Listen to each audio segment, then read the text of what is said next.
Hey there folks, it has been a while. Many changes have come to the game as a new visual update has swept in, with a new interesting block and so on. However, as you may know, I have a crippling addiction to building tanks. So let's ignore the update and talk big hulking explodey boys. Now you fuckers may be wondering as to why the hell I was out for so long. And that's because I was doing some sick plays.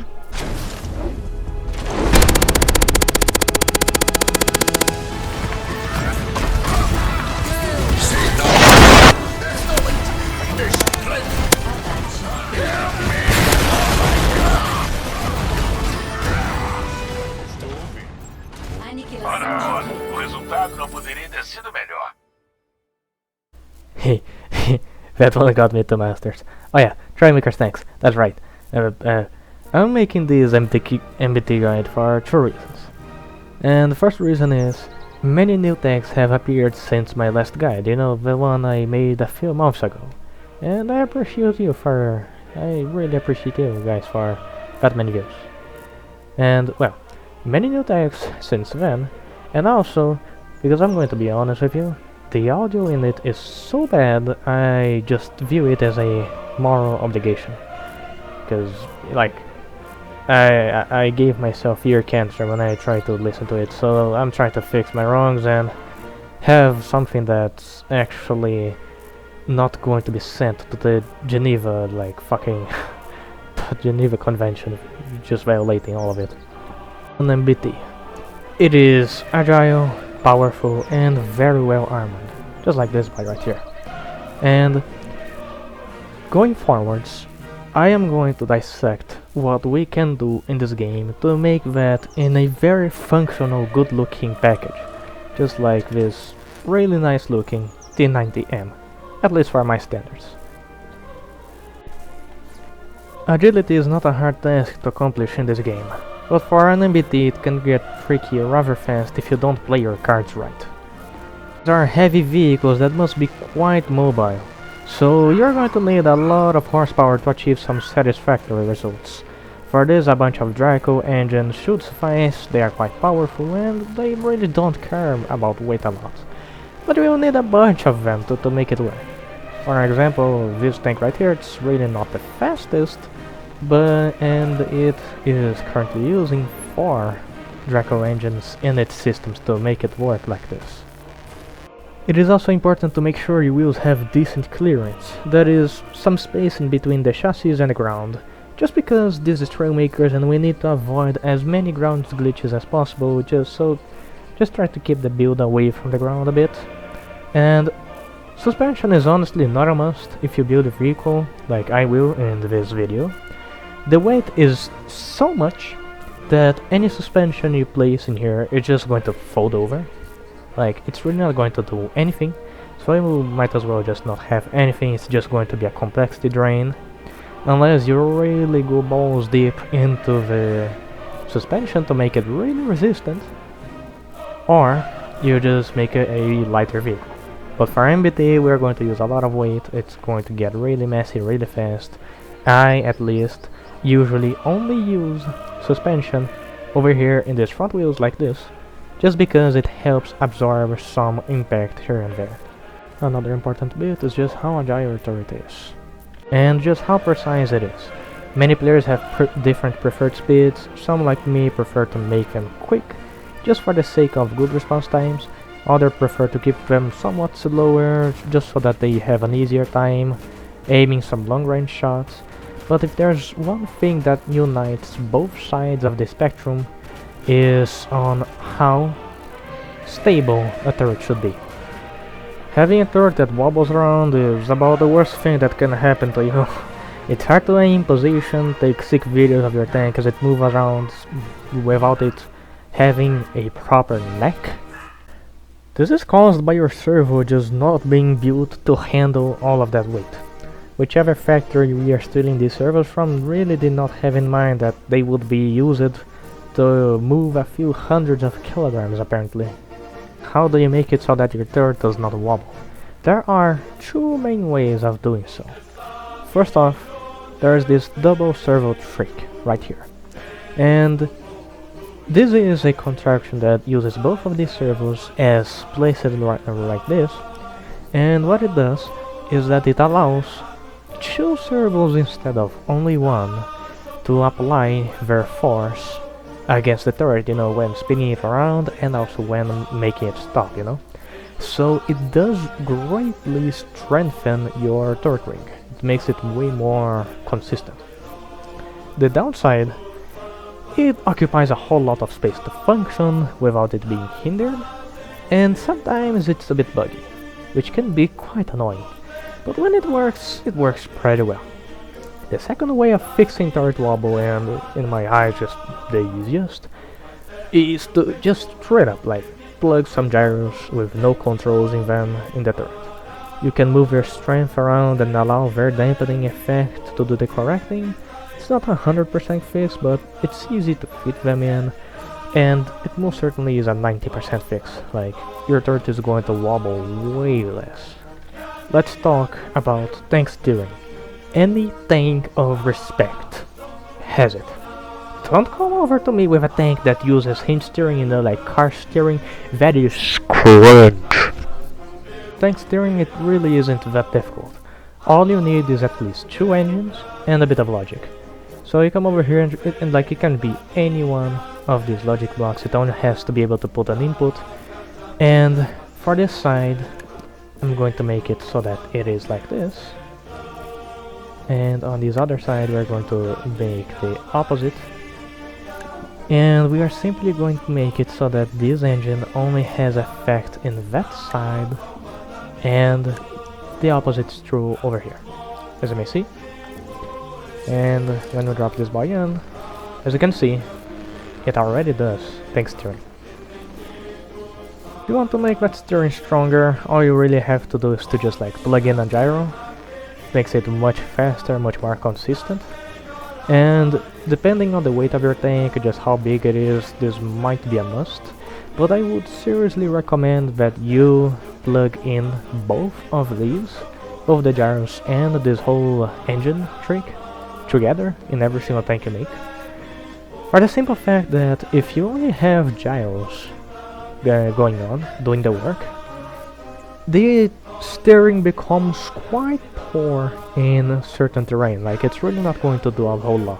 When you have the wheels also spinning alongside the gyro, you know, that's trying to also spin it, it really is going to make your tank just much more maneuverable on pretty much all terrain. Onto firepower.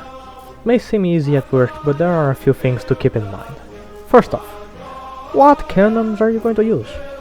Large cannons or the tank cannons?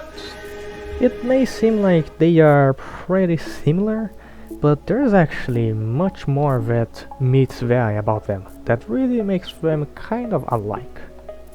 Has a 4-second cooldown on its reload, and as you may notice, has a bit of a slow but very true auto aim to it. And as you can see over here, I'm going to fire it. It does a decent amount of damage.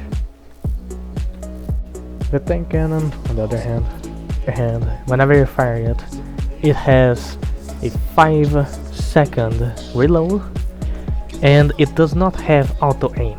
And now you may be thinking, just like doing the math to yourself, and like, oh, like one of them has auto aim and a 4-second cooldown. Like, that's just a no-brainer. Like, it has a shorter reload and all that. But here's the thing: the tank cannon, whenever fired, does actually offer some pretty interesting damage. It has a bigger explosion, and its damage calculations are a bit odd. Outside of this, there's also the fact that the large cannon is just much better looking all around. The tank cannon's really not all that pretty. Please Flashbulb to do something about its visuals, I beg of you.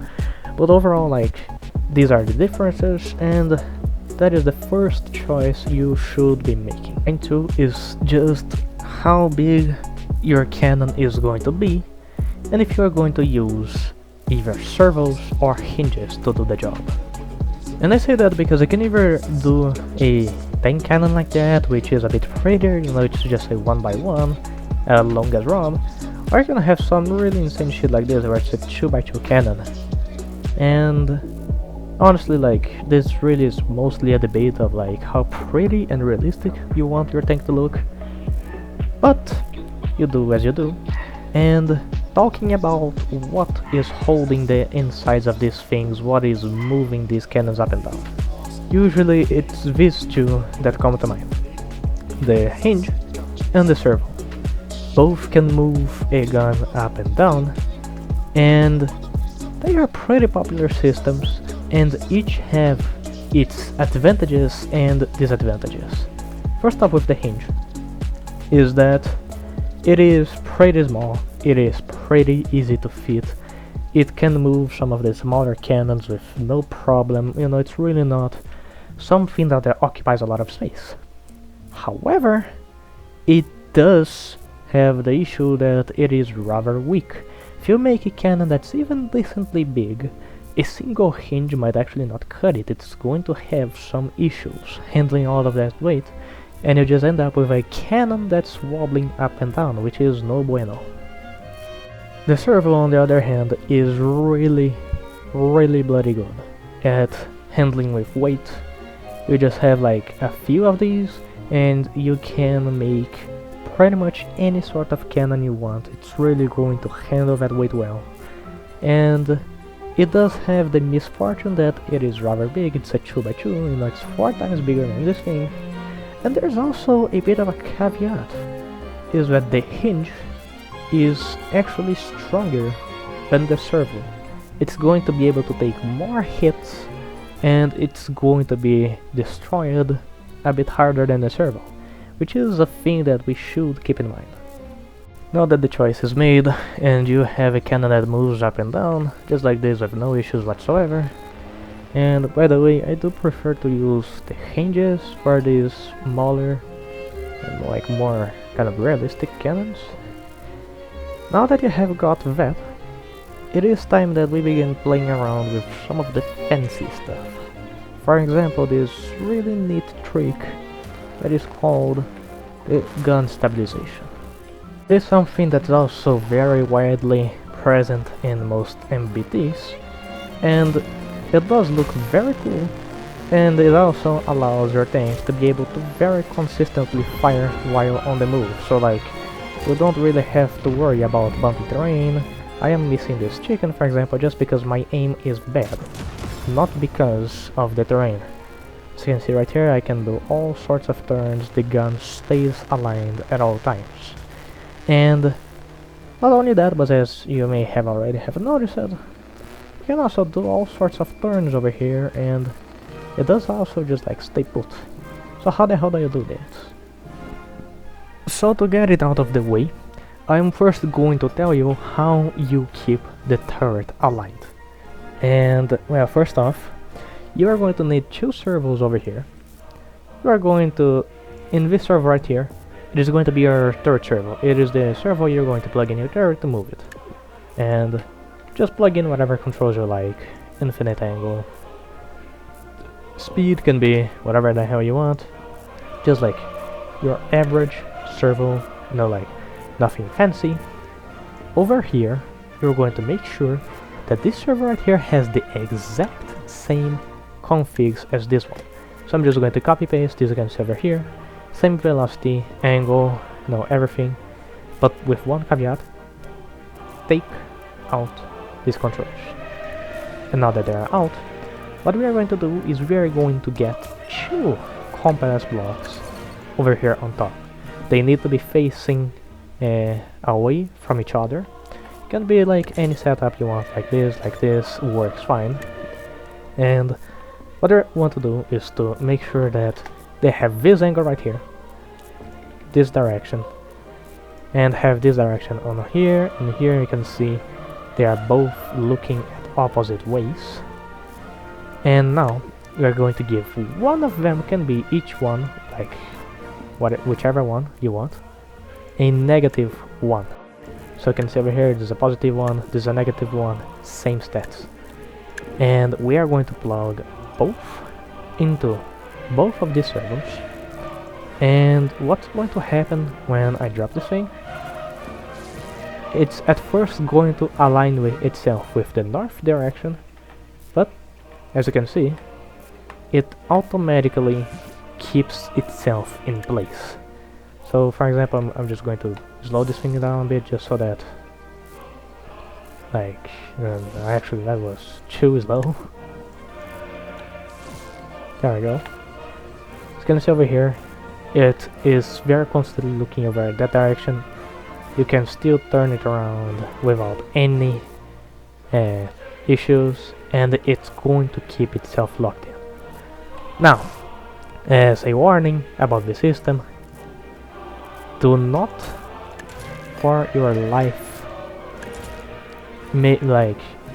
give any connections to these compass blocks. Make sure that they are only connected to the servo at all times, because if you allow them to get any connections to other points of the build, it's kind of going to shit itself. As you can see right here, it's just like yoinked these bits. If I were to place something like here on top, again, like, what you want to do in these situations, make sure that these faces right over here, they have no connection points to them. They're the ones facing over here. Make sure to use some blocks that have no connection points up here, and it is going to work. Alright? Like, no issues whatsoever. Now we get to the fancy stuff, the cannon stabilizers. There are two types of them, and I'm going to first talk about the stabilizer that works on the vertical axis. So I have already seen a horizontal stabilizer, aka a single plane stabilizer. This is going to be a two-plane stabilizer right here, which is a system that, in this case over here, is going to be based off hinges. And what it will do, well, the way that we will build it, is to simply have two hinges over here. One of them, we have the controls, and you know, like all the controls we want. And this other side, we're going to have another hinge that does not have any controls in it, but still has, you know, the settings you want it to have. These are going to be the settings of the stabilizer, you know, like just like this. And we're going to have another hinge with the exact stats as this one down over here, and it's going to be connected to two angle sensors. And we're going to do something that's very similar to what we have just done. So just like this, make sure they're looking opposite ways. I'm going to plug this one as negative, and we're going to place both of these under the angled sensors thing. And over here, hold up, just have to fix this. And now it's working. It's a bit tense right now just because of how it is, just how light the entire thing is.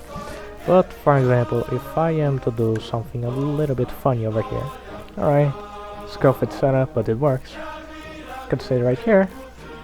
As we move it out a bit, you can see that the stabilizer keeps itself completely aligned. You can see both of these guns over here have no stabilizer in them. This one has.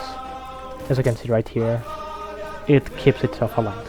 Right here is actually the same thing, but it's a system that's using the servos instead of the hinges. And it works on pretty much the same way. You just have one servo over here that's actually the actual controls. One that has no controls is just the stabilizer one. Go over here, exact same stats as this one. And we just do the exact same thing over here, just the exact same numbers. Make this negative, plug it in, and now this one's acting weird, of course. This sometimes will happen. Honestly, to this day I have not memorized it, but it's one negative, one positive. And it's right here, just like the other one, it is not keeping itself quite stable. They are two-plane stabilizers over here. Now they are vertical stabilizers. Now this is over here a three-plane stabilizer. It's a stabilizer that not only will do that, but it also offers a diagonal stabilization. So over here, of course, this cannon I did not plug in this system up here, I could easily do, in fact. As simple as that, just like the same system over here. And this right here, as you may notice, all of these cannons, they are stabilizing themselves like this. But whenever it comes down to this sort of angling, none of them really does much to solve it. None except this one, which we are going to use a setup like this, where we have the servo over here, it's to the side of the angle sensors. We're going to do the exact same stats over here. Going to place this on a negative, I hope this is the correct one. Place it here, place it here. Again, no controls, just the stabilizer. And now if we do the test, as you can see, this one, they're staying completely straight, but this one actually aligns itself.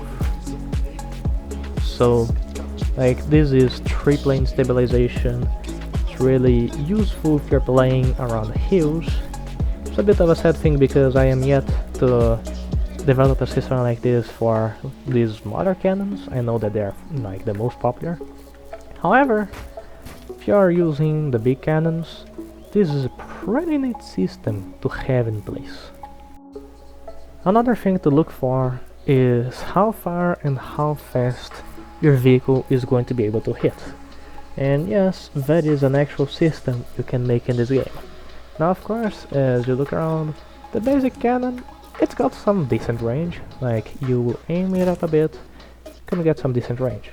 However, if you want to be able to make a cannon that goes very fast in a very straight line, and that can even hit an enemy that's at like a kilometer away, then you may be interested in placing some pistons on your cannon. And the way to do it is to just go over here, grab a piston, place it like this, the initial position on 0, minus 100, make sure that the negative input over here is like this, automatic reset, and make sure that the cannon has a 0.02 delay. And now as we fire, it is going much faster, much farther away. You can see over here, like we were aiming like this, it was hitting around that spot. As we shoot right now, it goes really high up. And the more pistons you stick, the more effect it has. And you can get a bit wonky with this. Is to just make a massive GAN mantlet like this, and just have like a fuck ton of pistons over here on the back. And as you can see, it really does have a very strong effect. It's really easy to aim this thing to go on really long range targets, and really the only single requirement you have for this to work is the pistons must be pushing the gun. So if you place the gun and whatever firing setup you have behind the piston, somehow it's not going to work. The gun is the one that's being sped up so that it goes like this. Now, this system has a bit of a drawback, is that as you may notice, when I fire this thing with that many pistons, the gun gets a bit wobbly. And that can actually affect just how precise it is.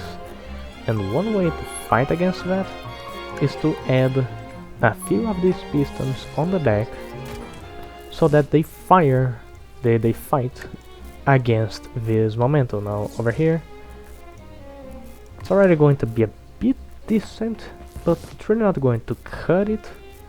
And one quick thing we can do to really crank it up is to just get a weight block over here.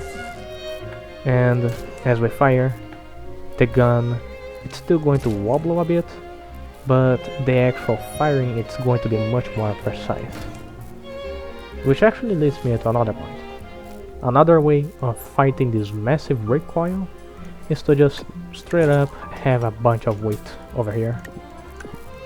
This weight really is going to stabilize it. You still should have at least a few of these around, but as long as you have a few of these pistons fighting against these, maybe some weight strapped, and a bunch of weight on the turret proper. As you can see over here now, it's perfectly stable, it's really fast. It's a very nice system, fires very precisely, very far away. Will that go through the ring? I believe it did. Hell yeah. Something you also have to be careful about is the night. Now, this one is a bit more optional, but if you want to have a really impressive tank, one that you can just outright show to anyone and they are going to find it cool as shit, is a tank that has this feature, where you are able to aim down sights and turn the night back into day. So this is a bit of a night vision system that's going on over here, and the way that it works is rather simple. You just have some red glass over here, red being the color I have found to be the most consistent, and just a bunch of these lights over here.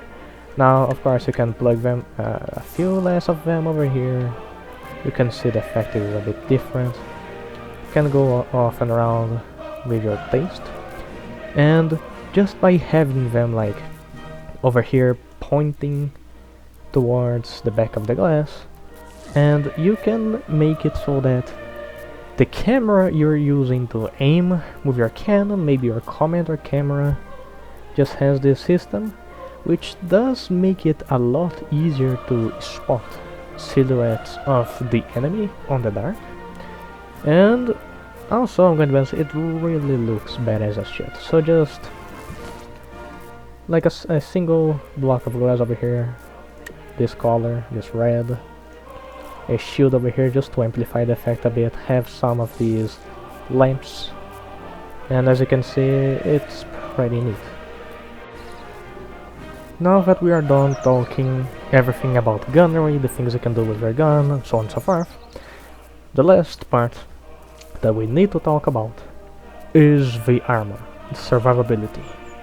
And this section is probably the one that has had the most changes compared to my last MBT video.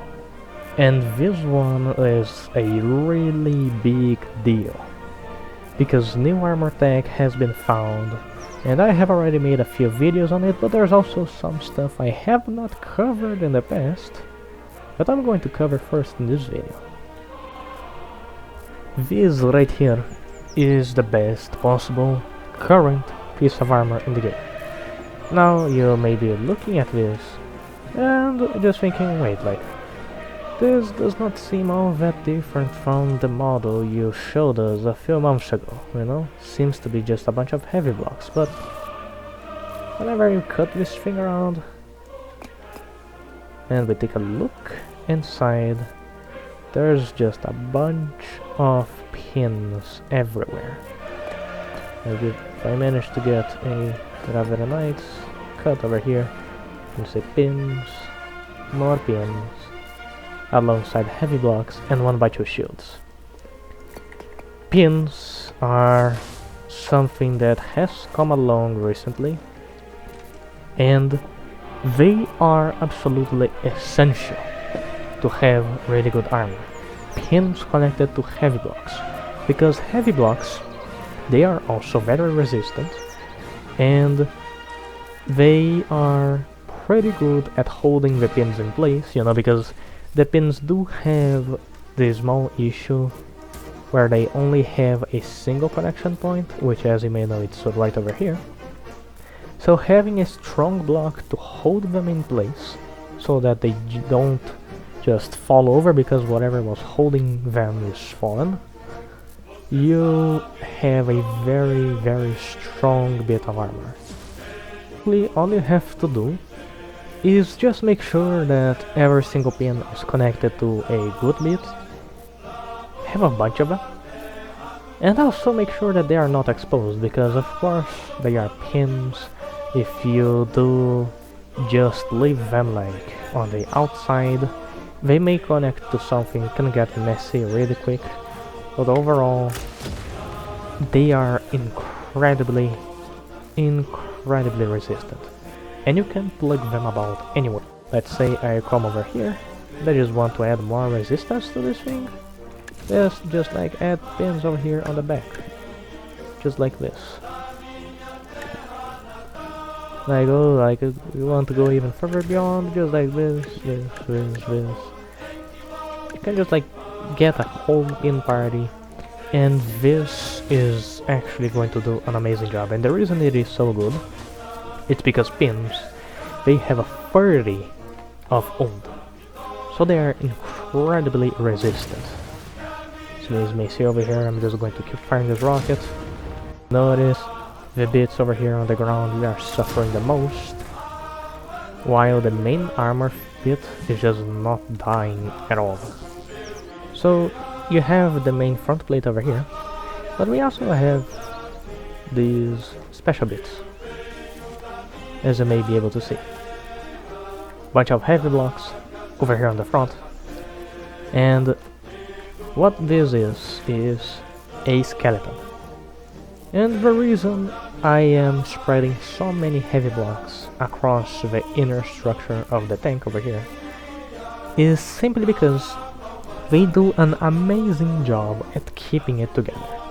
Now, you can technically use a bunch of 2x4s, 1x4s, just to, you know, strap it up. There are some people that even try using 5x8s.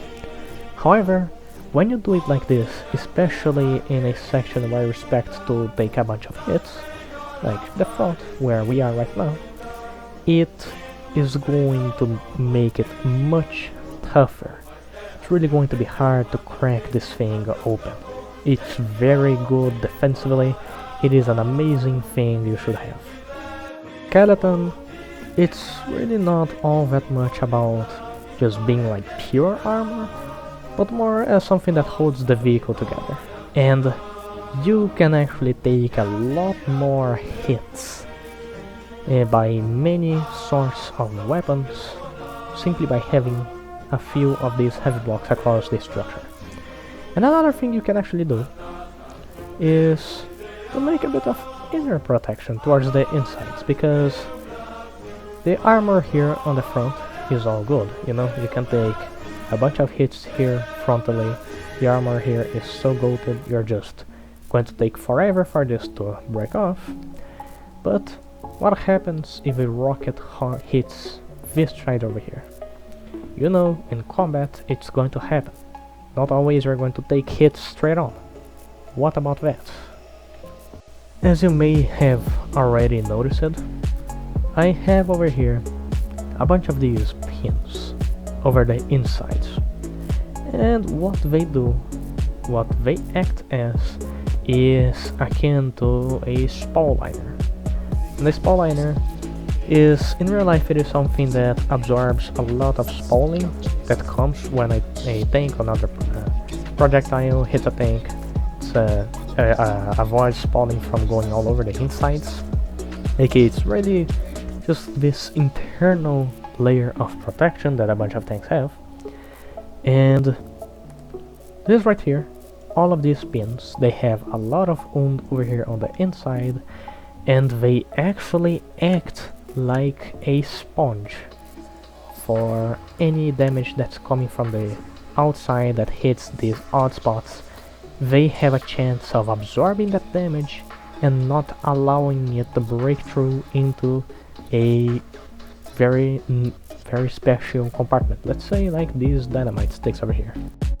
If I do fire at them, this is an off angle, there's a chance the rocket still will be able to go through, and there's a chance that it will be absorbed. Now, if I did not have these pins over here, it would be a near 100% chance that that rocket hitting would set off at least one of these dynamites. However, as you can see over here, the insides, they're very protected. This heavy block took some damage, and there's over here as well, but as you can see, we took a hit straight side on, and they were not set off. I don't know what happened to that shot.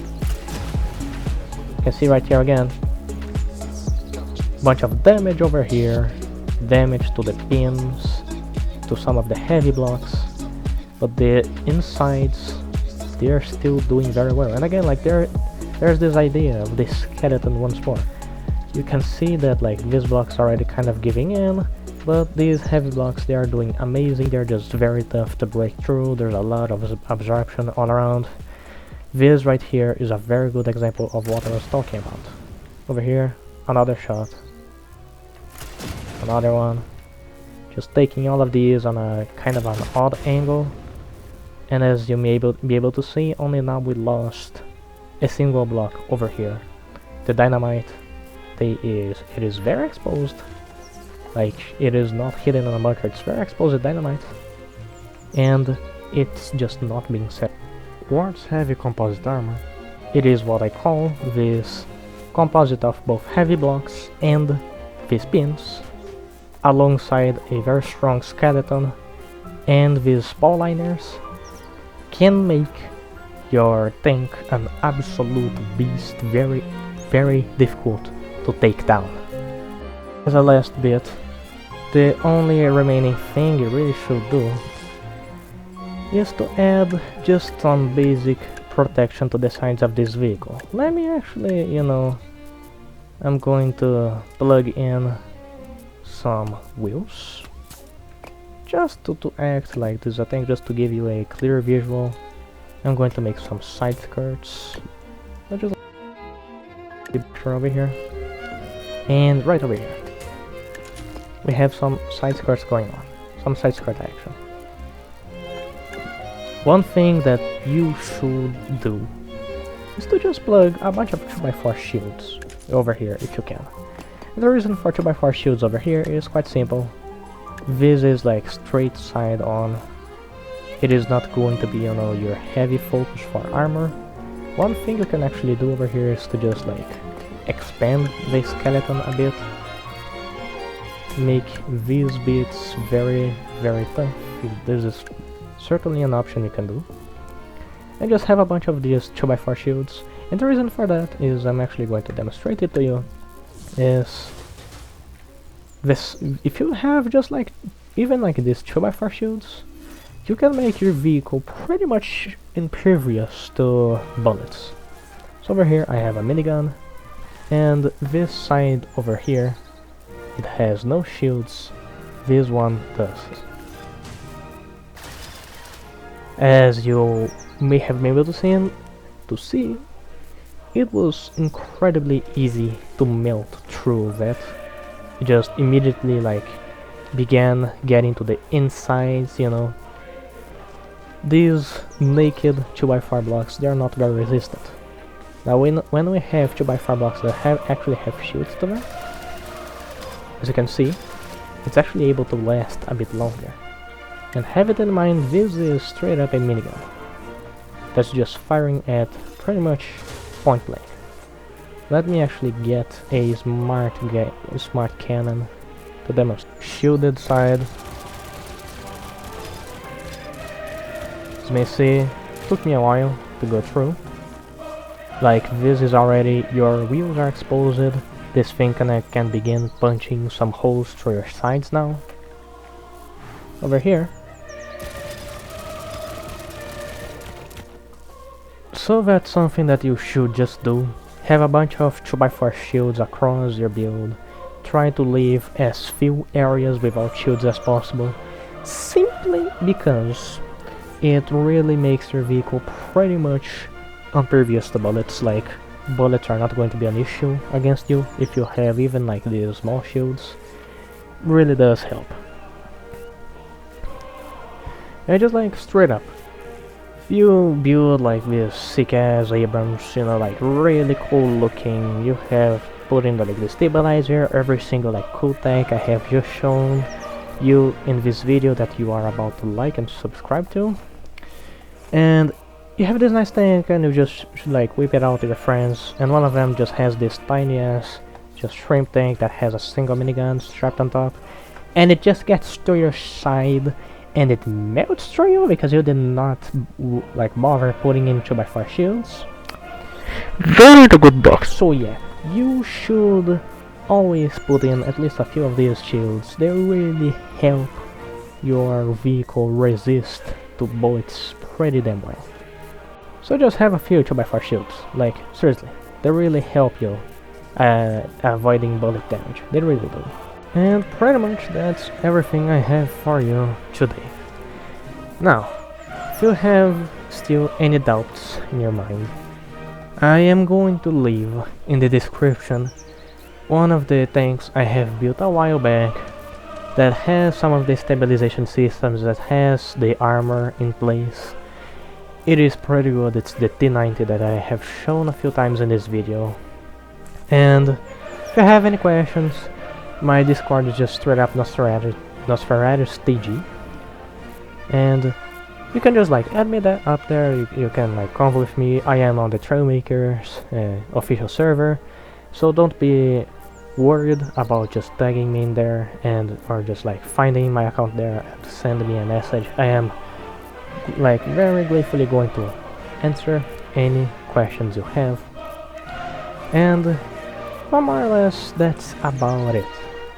That was a guide on an MBT, on how you should build it, on what to take into consideration. If you have liked the video, do leave a like, subscribe, and I will see all of you guys at some point in the future. And this has been Nosferatu. See you all later.